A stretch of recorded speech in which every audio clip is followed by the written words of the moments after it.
experiencia personal, ¿no? Nunca estudiamos una maestría, Pirina, ¿no? Bienvenida. ¿Cómo está, Clever, Jorge? Un gusto saludarlos y compartir. Tengo una maestría en alto rendimiento deportivo obtenida en España y otorgada por el Comité Olímpico Español con la Federación de la Universidad Católica San Vicente de Murcia.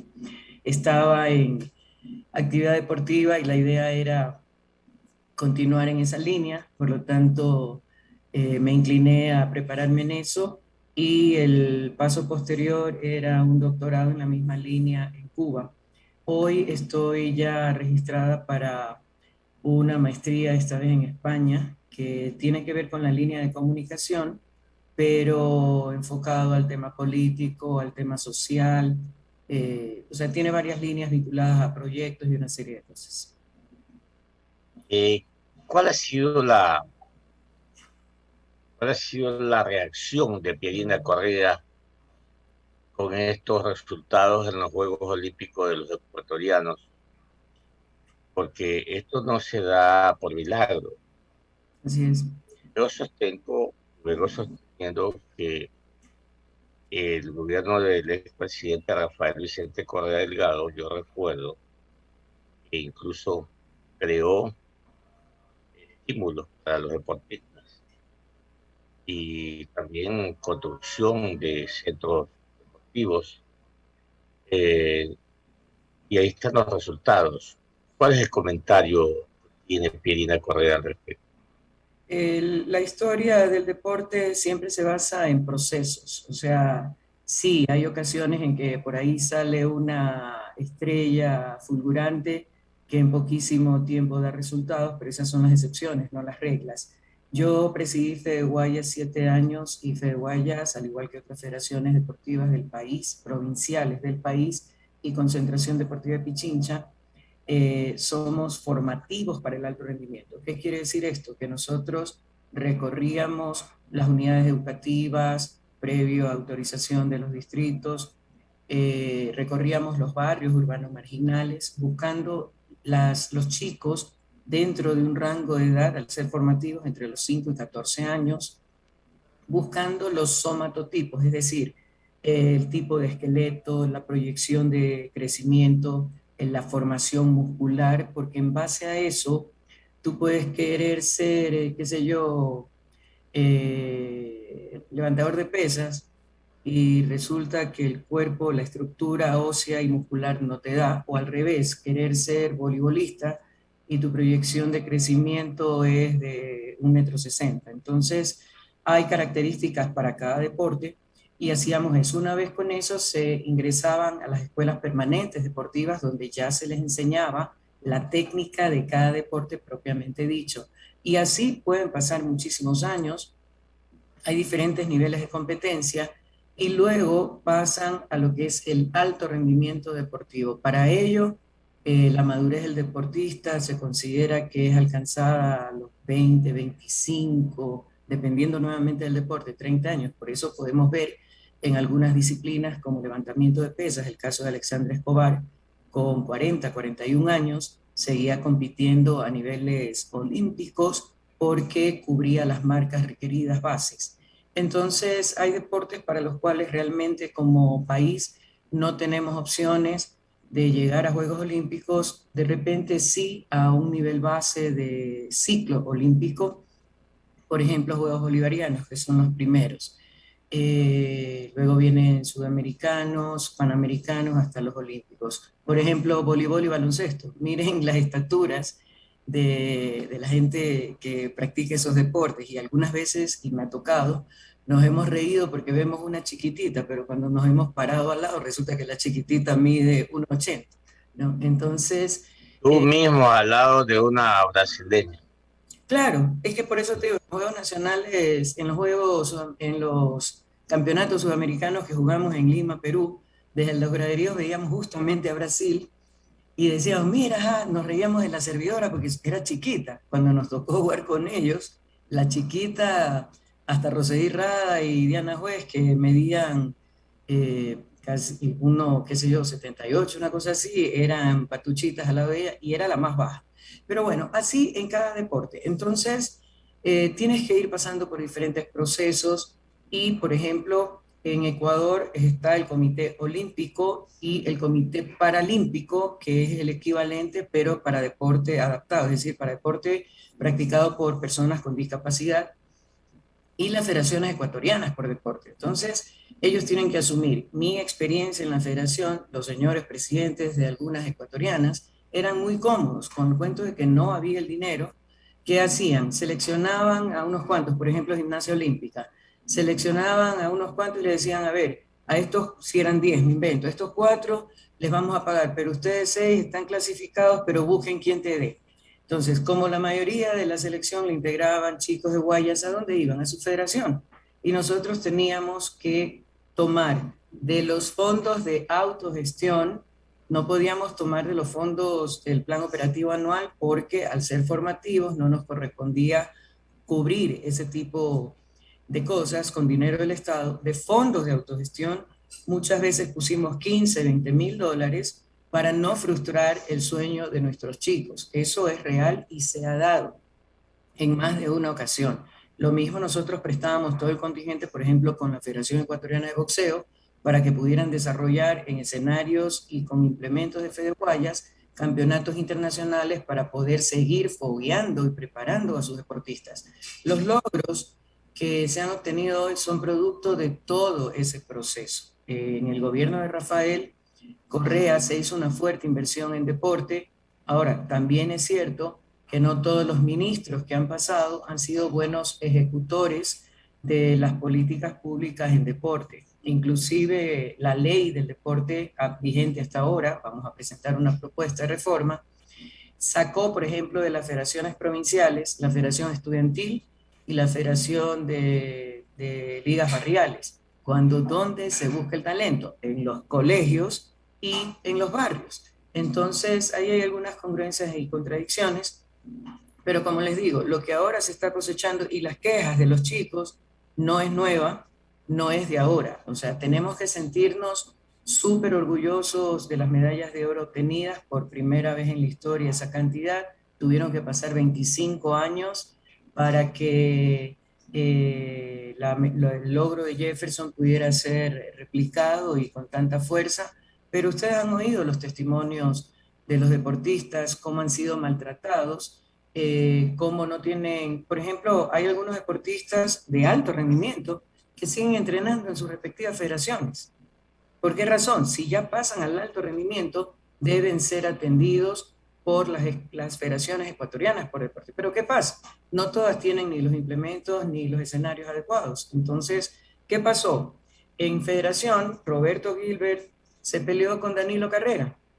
Recuerden que ingresó al Braveo, me parece que fue en el 2005, rompió mamparas de vidrio, agredió a mujeres y se metió como con no sé cuántas almas ahí y generó una ruptura entre Fede Guayas y el COE. Sin embargo, el COE tiene sus instalaciones en propiedad de Fede Guayas. Cuando yo llegué, lo primero que hice fue llamar a Danilo Carrera, en ese momento presidente del COE, y le dije, mira Danilo, ni sé el motivo de la pelea y para el caso no me interesa, pero esta situación está afectando al desarrollo tanto de ustedes como ecuatoriana, como de nosotros como formativos. Y hasta ahí terminó el problema y volvimos a trabajar en conjunto en favor de quién, de los deportistas. Entonces, primero hay que revisar bien las políticas públicas en deporte, hay que revisar la ley y aterrizarla a la realidad. Incluso se trabajó un plan decenal que yo le dije a la entonces ministra Sotomayor, mira, no tiene ningún sentido tener el megaproyecto o plan decenal, tal como lo hizo Colombia, vinieron 2 expertos colombianos a ayudarnos acá,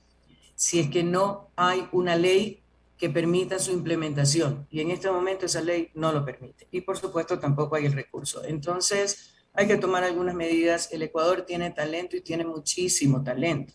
Y hay talento natural.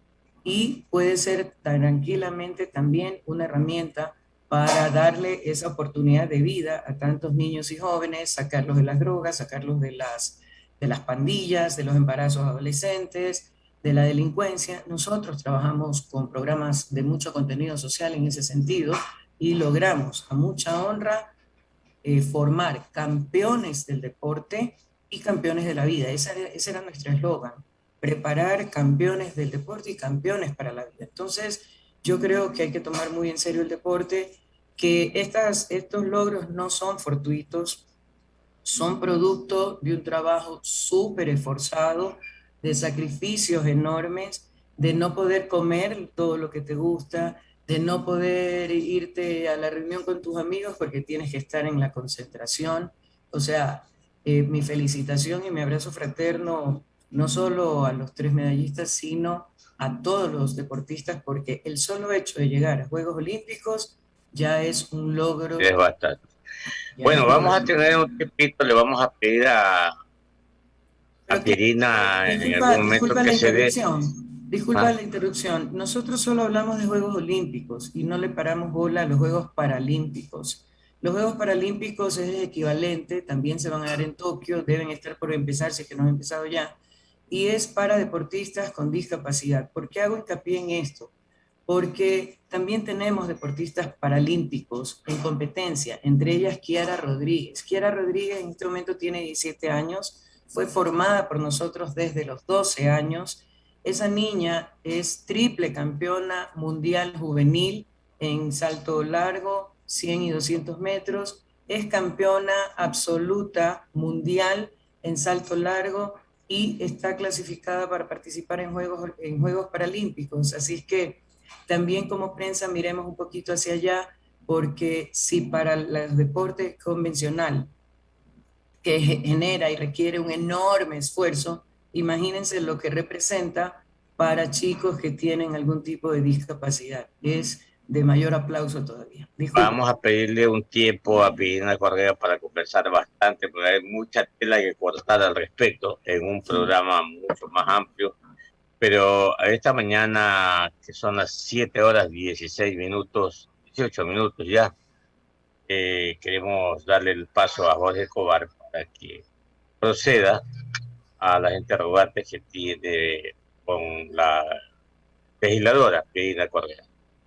Gracias, ¿Cómo le Clemente. va, arquitecta? Un gusto saludarla de nuevo después Igualmente. de algún tiempo. Espero se encuentre bien de salud y junto a su familia. Siempre bienvenida a Contrapunto. Gracias. En la coyuntura legislativa, definitivamente se debe de estrenar esta asamblea con procesos de censura, de juicios políticos. Hablo por lo de Pablo Celi, de allí lo que viene desde la otra semana con el Defensor del Pueblo. ¿Y en qué momento nos concentramos en el trabajo legislativo, esa agenda urgente y que debe de priorizarse en el país? Estas situaciones son las que deberían de cambiar, arquitecta, porque el trabajo de la Asamblea, sí, por competencia legal y constitucional, es legislar y fiscalizar, pero también hay una agenda pendiente y sobre todo demandas ciudadanas en materia de trabajo, sobre todo. A ver, tal vez sea un poquito de desinformación.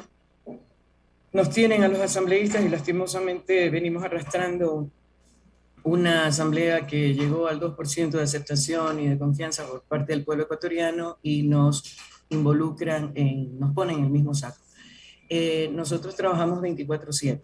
¿Qué estamos haciendo en este momento? Por ejemplo, en las sesiones que se convocan al Pleno, heredamos algunas sesiones del periodo anterior suspendidas por alguna razón, es decir, que no se terminaron de evacuar los diferentes temas que estaban pendientes para esas sesiones. ¿Qué es lo que estamos haciendo? Nos están convocando a sesiones nuevas propias de nuestro periodo y a sesiones suspendidas para evacuar e ir cerrando poco a poco. Estamos haciendo ese trabajo y muchas veces tenemos jornadas que empiezan a las 8 de la mañana y no sabemos a qué hora terminan y hemos llegado a terminar a las 12 de la noche, con el breve espacio para almorzar.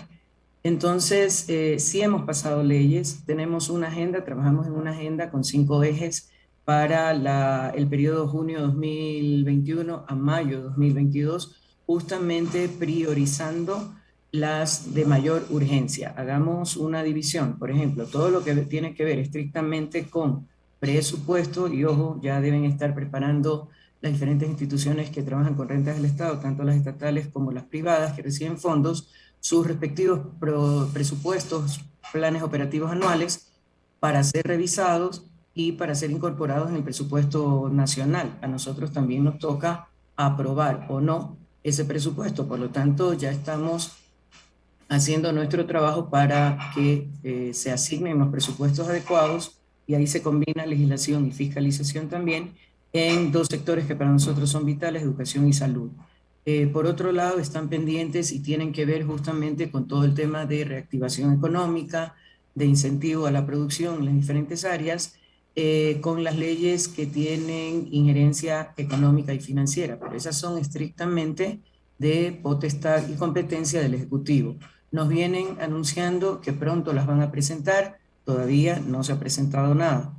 Ahora, sí hemos ido evacuando, por ejemplo, se ha tratado la ley de educación intercultural, nos va a ser de vuelta, no sé si habrá llegado, parte de esa ley para una nueva revisión en el tema de la jubilación de los profesores por parte de la Corte Constitucional, una vez revisada. Pero, por ejemplo, ¿qué nos dicen siempre? Ah, sí, la ley está muy bonita y todo, pero no hay presupuesto. Entonces, de ahí se deriva la huelga de hambre de los maestros, por ejemplo, porque nos dicen de qué sirve la ley, que nos van a subir el sueldo, que nos van a pagar las jubilaciones y no viene ni una y otra cosa porque no hay plata. Acaba de ingresar la ley de educación superior. Hoy día, por ejemplo, nos toca revisión de reformas al COTA. Nos toca revisión de ley para recursos hídricos.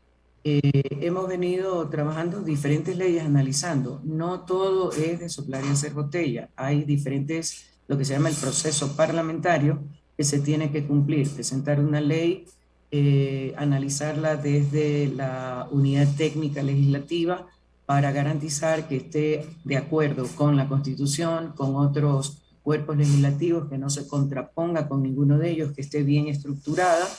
Una vez con ese informe pasa al CAL, al Consejo Administrativo de la Legislatura, que la vuelve a revisar y a calificar. El informe de la unidad técnica no es vinculante, pero sí ayuda, y de ahí o se la deja de lado o se la asigna ya a una de las comisiones en función del tema que trate. Por ejemplo, yo presido la Comisión Permanente Especializada de Protección Integral a Niños, Niñas y Adolescentes. Trabajamos todo el día, todos los días, tanto en Guayaquil como en Quito. He estado en Sucumbíos, he estado en Orellana, me toca ir a Zamora, que son las provincias y Chimborazo también. ¿En qué sentido? Tenemos reuniones, mesas técnicas, reuniones, recibimos a personas, recibimos organizaciones, mantenemos las sesiones de la comisión, recibimos comisión general. Por ejemplo, ayer recibimos al director del Consejo Nacional Intergeneracional, recibimos a la técnica de parte del MIES que tiene que ver con adopción. Entonces, son temas súper delicados, y luego no es que simplemente los escuchamos, luego recibimos material, ese material hay que procesarlo, el equipo técnico de abogados está perennemente trabajando, revisando artículo por artículo, ley por ley, porque tenemos plazos. Ya pasó un primer mes, tenemos 6 meses en total para presentar un código de protección integral a la niñez muy sólido, que tiene varios ámbitos, tanto nacional como internacional. Participa UNICEF, participa ACNUR, participa el Consejo de la Judicatura, porque tiene que ver una parte con niños y adolescentes infractores o en conflicto con la ley, tiene que ver con temas de coparentalidad. En coparentalidad es patria potestad, que es tenencia, las pensiones de alimentos, los permisos de salida. En movilidad humana tenemos a los niños que están expuestos a trata, a tráfico, a prostitución, a muerte. Entonces, no es tan sencillo, y no es que no trabajamos. O sea, quizá no se nos ve en una oficina metidos de 8 a 5 como cualquier jornada común. Nuestro horario va más allá. Aparte de eso, tenemos talleres, tenemos conferencias. Ayer, por ejemplo, tuvimos un taller dictado por un conversatorio dictado por el presidente del Tribunal Contencioso Electoral, el doctor Arturo Cabrera, sobre violencia política. Hablamos de violencia, pero no todos sabemos ni qué es, ni cómo se configura, y en el caso de que se configure, cómo hacer una denuncia, dónde, cuál es el proceso, qué podemos esperar de ello. Entonces, es tema de información paralela que tenemos que llevar mientras hacemos nuestro trabajo. Entonces, sí se está avanzando, tenemos prioridades que están incluidas en la agenda. Definitivamente, una ley importante que recién aprobamos, la de impulso al emprendimiento juvenil. O sea, ahí tienes algo súper importante, pero nuevamente nos estrellamos ¿con qué? Con la falta de recursos económicos del gobierno, porque para promover el emprendimiento juvenil, entre otras cosas, se requiere un capital semilla, porque tú puedes tener una maravillosa idea, ¿cómo la desarrollas? Entonces, eh, hemos también tenido algunos exhortos. ¿En qué sentido? Por ejemplo, la red vial amazónica está destrozada, no me lo han contado, me la he recorrido. Entonces, también eso es, o sea, no solo estar en la oficina, sino también ir a los diferentes lugares para constatar. Tuvimos el tema de los 6 neonatos fallecidos en el Hospital Marco Vinicio ISA de Nueva Loja en Sucumbíos. Tuvimos la comparecencia del equipo técnico del Ministerio de Educación. Entonces, combinamos tema de seguimiento, fiscalización, legislación, el código, porque yo soy asambleísta nacional, pero también soy presidente de una comisión. Entonces, sí trabajamos y trabajamos bastante. Es poco el tiempo todavía como para decir, miren, hemos aprobado 50 leyes, porque como te digo, estamos en un trabajo despachando lo que quedó pendiente del año anterior, del periodo anterior, tratando temas de nuestro periodo, y hemos tenido ya leyes presentadas para primer informe, hemos tenido leyes presentadas para segundo informe que tienen que hacer ya los ajustes para luego ir a la votación. Pues se está avanzando. Si gustas, en una próxima entrevista, ya sabiendo de antemano este tema, les traigo un listado de las leyes y el estado en que se encuentran cada una de lo que estamos haciendo. Y estamos a la espera de las leyes ya de tema tributario, fiscal, económico, que ha señalado el presidente de la República que va a ingresar en poco tiempo más. Sí, mi última inquietud por el tiempo, arquitecta. En materia tributaria, el bloque de la Revolución Ciudadana con sus 49 asambleístas estaría dispuesto a apoyar ese proyecto tributario siempre y cuando no se graven impuestos que en este caso, debido a la situación económica, no deberían tocarse ni ajustarse, como por ejemplo el IVA. Lo que ha dicho el ministro Simón Cueva, el ministro de Finanzas, es que se harían ajustes a exenciones tributarias o a deducibles de empresas, en el primer caso a nivel de exenciones, y en el segundo a personas naturales con ingresos superiores a los 7.000, 6.000 dólares para los deducibles. Aquello es debatible, es manejable para el bloque de la Revolución Ciudadana. A ver, una primera corrección, ya no somos 49, quedamos 47 asambleístas. Ok, ya no tienen doble, ok. Optaron por ser independientes, Francisco León y Vanessa Freire. ¿Qué es lo que hemos dicho nosotros y nos mantenemos? Vamos a apoyar toda iniciativa, venga de donde venga o quien la proponga, siempre y cuando vaya en beneficio de la gente. Y obviamente ponemos nuestra oposición o nuestras objeciones a aquello que perjudique. Por ejemplo, vía decreto, ya entiendo que el presidente de la República ha señalado la reducción paulatina y prácticamente la desaparición del impuesto a la salida de capitales, argumentando algo que realmente no tiene mucho sustento, que va a estar con los pasajes aéreos, pero los pasajes aéreos, ¿qué garantía tienen de ingreso de dinero o qué tanto salen? Porque también hay un límite hasta $1.000. Pero bueno, vamos a analizarlo. Definitivamente no vamos a estar a favor de un incremento del IVA. Si no hay trabajo, incrementar el IVA es gravar más las cosas, es complicar más una situación que ya es bastante delicada cuando la gente no tiene un trabajo o no tiene un ingreso adecuado. Conozco muchos profesionales que se quedaron sin trabajo y han tenido que aceptar, con amplia experiencia, han tenido que aceptar trabajos con un sueldo básico, porque peor es nada. Entonces, es toda una cadena de cosas. Por ejemplo, también estamos trabajando en una ley de protección de los clientes de la banca privada. ¿Por qué? Porque ya están también en el tema ponerlos en esta cosa de lo que era la lista negra.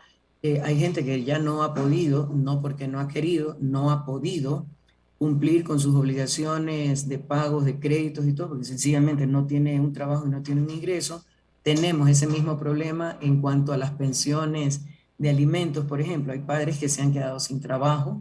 Entonces, estamos trabajando para completar lo anterior, el tema de las leyes. Estamos esperando, no podemos adelantarnos mayormente porque no sabemos exactamente qué va a incluir la ley. Por lo tanto, sí te puedo decir globalmente que un incremento al IVA negativo del verbo no y otros tipos de tributos adicionales que se pretendan poner. Es ilógico que en una economía prácticamente paralizada se aumenten. Normalmente lo que se hace es, a nivel de incentivos o como incentivo, es reducir, dar exoneraciones por cierto tiempo. Inclusive es un mecanismo que se utiliza para, más allá de la seguridad jurídica, incentivar la venida de empresas de inversión extranjera, sea nacional o sea extranjera, inversión privada. Normalmente se maneja así, eso está en el código de la producción, por ejemplo, ¿no? O sea, vas a venir acá, ok, te exonero 5 años de pagos de impuestos para que no tengas eso. Se supone que hacia allá debería de ir dirigido el tema de la reducción o la cancelación del impuesto a la salida de capitales, pero ahí existe el riesgo también de que fuguen capitales, no necesariamente en una transacción o en una actividad normal de una empresa que tenga su base en otro país. Entonces, vamos a analizar con mucho detenimiento y ya les digo, tengan la absoluta seguridad que vamos a ser consecuentes con nuestro discurso en el sentido de que aprobaremos, por ejemplo, la ley del impulso al emprendimiento juvenil. No fue propuesta por nosotros, fue presentada por Daniel Noboa, que es parte del BAN, él como independiente, pero es parte del BAN, que es el bloque del gobierno. Nos pareció completamente coherente y apoyamos. Entonces, y fue una votación prácticamente unánime, si no recuerdo mal. Entonces, ahí hay una muestra clara de que no vamos a actuar con visceralidad, sino con completa objetividad, siempre defendiendo los intereses del pueblo ecuatoriano, que es a quienes nos debemos y a quienes representamos. Gracias, arquitecta, economista. Bueno, 7 de la mañana, 34 minutos. Resulta una situación, no sé cómo calificarla, pero permanentemente hablamos de la educación, de la educación, de la educación. Mientras en China, el gobierno chino preparó a la gente, mientras Costa Rica preparó a la gente, Chile preparó a la gente, nosotros seguimos hablando de las leyes. La ley de educación media, de la educación superior, seguimos hablando, y el problema de un país, de una sociedad, está en la educación. Ahí La está, base, querida, educación y salud, así es, querida, educación y salud. querida. Ustedes que fueron limitados económicamente, todos tienen una maestría, por lo menos, sus hijos también. En mi caso, en mi familia, todos tenemos maestría. También hemos tenido los recursos limitados. ¿Qué pasó? Y, Así. pero debe ser así toda la ciudadanía, toda la colectividad, todo, pero no pasa eso. Entonces los gobiernos, créemelo, no todos, porque el de tu hermano sí dio bastante énfasis a la educación. Así es. Por favor, las cosas hay que decirlas como son.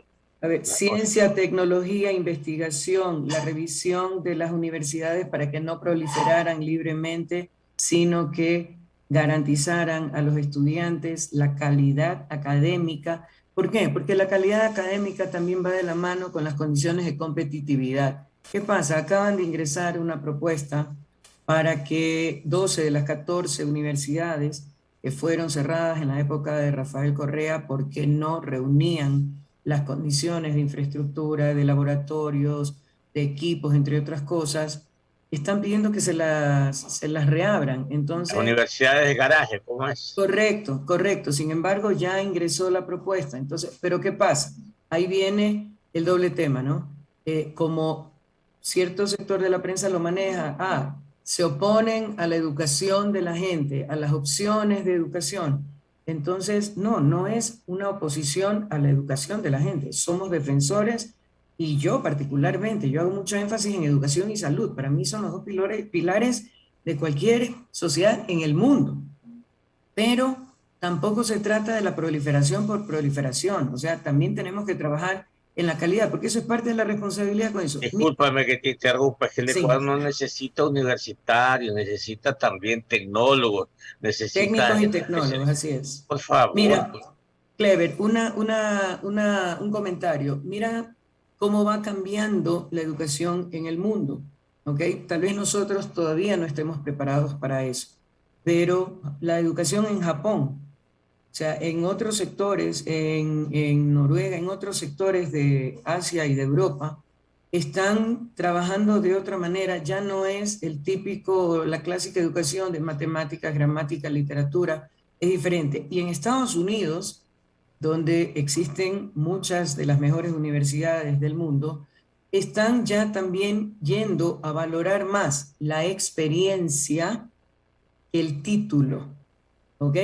La experiencia que el título. Acuérdate que hace muchísimos años la gente, mucha gente no tenía, pero ni siquiera la secundaria terminada, mucho menos una universidad, pero el trabajo diario, la práctica hacía la excelencia y esa experiencia era valorada. Después todo se cambió a que el que tuviera más títulos. Entonces vino una carrera de graduarse del colegio, ir a la universidad, sacar luego la maestría, un PhD. Hoy se vuelve a empezar a valorar la experiencia como tal. Entonces, correcto. son cosas que tenemos que aprender de las buenas prácticas de países que si pensamos que no son avanzados, pues no sé cuál más va a ser avanzado, para poder ir implementando también esos cambios al interior de nuestro país. Y como bien señalas, Rafael, todos nosotros hemos sido, Rafael y yo de manera especial, hemos sido profesores, incluso de universidad. Venimos de familia de profesores e irónicamente de periodistas también.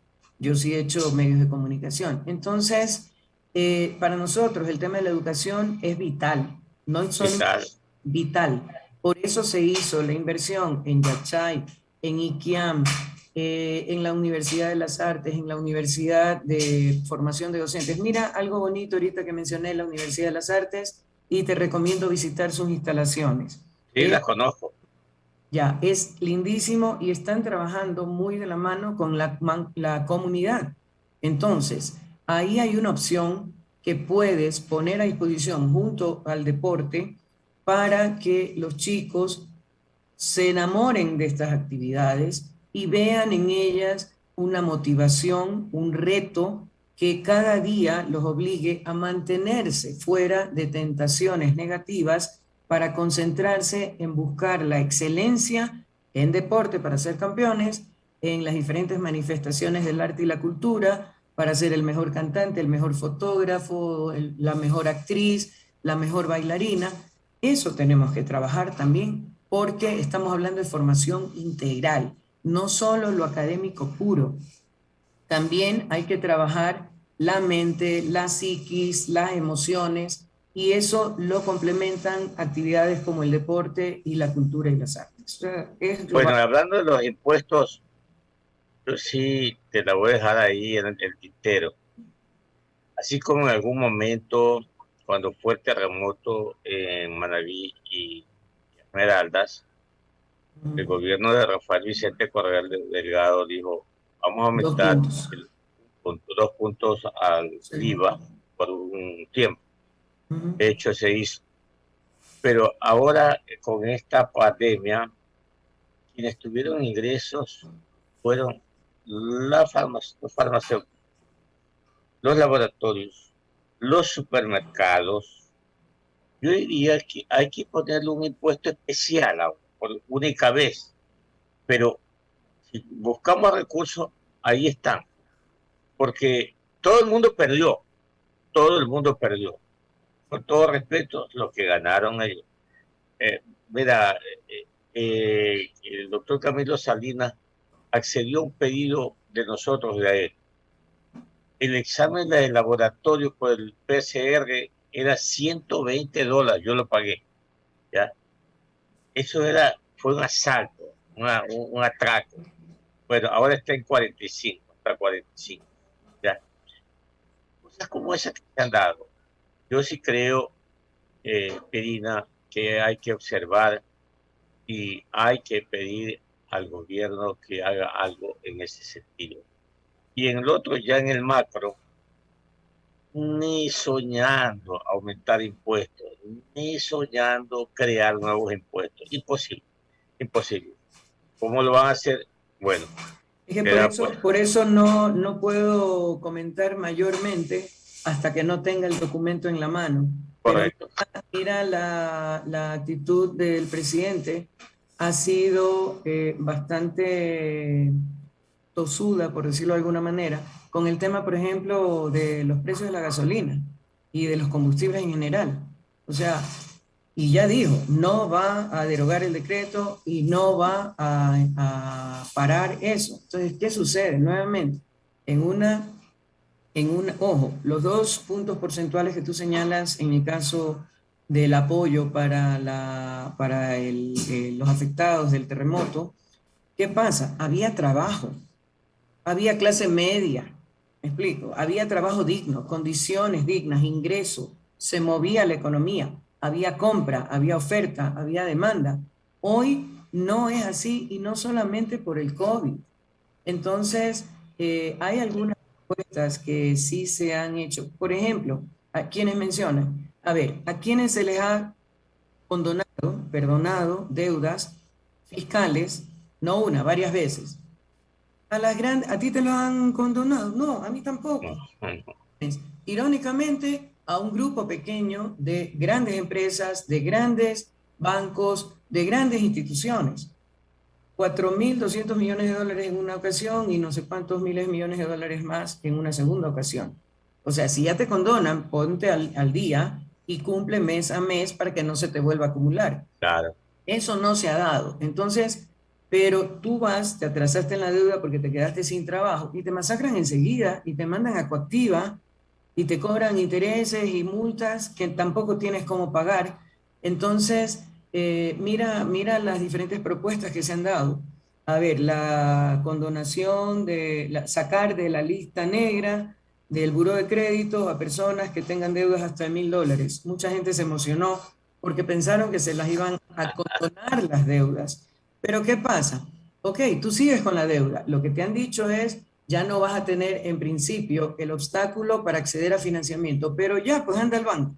El banco tiene la potestad de decidir si te da o no el crédito. ¿Y qué vas a ir tú a decir? Por favor, necesito un crédito de 5.000. Y el banco que te va a decir, oiga, señor, pero Clever, pero usted me está pidiendo un crédito de 5.000, si ni 1.000 ha podido pagar. No califica. Y entonces no está solucionando cosas realmente. Hacia allá tenemos que ir, dar incentivos. El agro nunca paró de trabajar, también están con deudas. Los costos financieros de producir en nuestro país están demasiado elevados.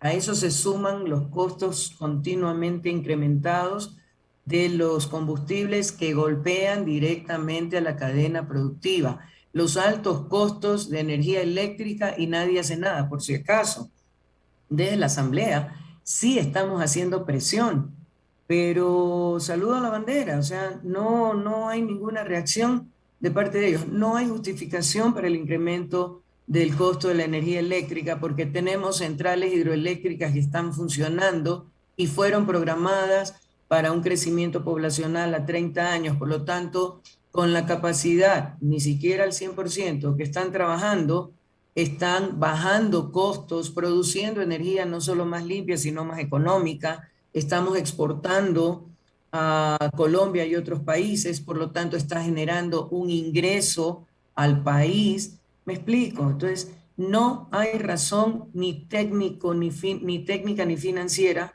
para un incremento de los costos de la energía eléctrica, y es otro rubro que golpea fuertemente los procesos de producción. ¿Quién paga los platos rotos? El consumidor final, porque la cadena va así, y el consumidor final es al que le endosan las cosas. Entonces, pégate una visita por el mercado o el supermercado o donde Pégate una visita, no, yo voy todos los domingos, cuidado. Ya. Ya, No, pero ah. lo digo así. Ya, y ahí vas a ver entonces, si vas todos los domingos, así vayas al mercado, que se supone que es más económico que el supermercado. Yo voy al mercado, usted va al Supermax. No, yo también voy al mercado para comprar todas las frutas, y ojo, desde siempre, y busco la oferta y busco esto sin sacrificar calidad. Yo voy al mercado. Entonces, ¿qué pasa? ¿Qué pasa? Ahí ves claramente el incremento de un día para otro, de una semana para otra. Y si no tienes trabajo, o tienes un día sí y un día no, si estás en la informalidad, si le pagaste al truquero, no le pagaste. Exacto. Entonces, miren el tamaño de la Pierina, se nos fue el tiempo. Tengo el invitado, el otro ahí esperando. Dale, perdona. La producción, discúlpame. Pero no se le fue la mano con la gasolina. La gasolina súper, imagínate tú, está por los cielos. Es un precio superior a otros países. Mira, lo que está rodando ahora es que quieren que llegue hasta los $5. O sea, a ver, yo creo que hay $5 que me va a aumentar el sueldo. Es que ese es el problema. O sea, no hay un análisis técnico, ingresos versus todo, la implicación, todo el impacto que implica esta. Y no hablemos de la super, hablemos del diésel. Hablemos de la gasolina. Bueno, la corriente o extra también se fue a los cielos también. Por eso, entonces hay que ir a una revisión profunda y a un análisis técnico real, porque te digo, en energía eléctrica no hay razón ni técnica ni financiera para un incremento peor de las cantidades que... Van a elegir a las nuevas dignidades, los cuadros en Manaví. ¿Va Leonardo Orlando o no? Aparentemente Leonardo va a ir de vicepresidente de Marcela Guiñaga, que es lo que está hasta el momento. No sé si en el momento de la convención surjan algunas otras candidaturas, no se han mencionado. En algún momento se mencionó mi nombre también. Sin embargo, yo siempre he sido de la idea de que o soy asambleísta o soy dirigente, porque me gusta meterme en parece bien. Y hacerlo al 100%. Así es que en este momento, y el pueblo me eligió para ser asambleísta, y es lo que pretendo seguir siendo. Un abrazo, Pierina.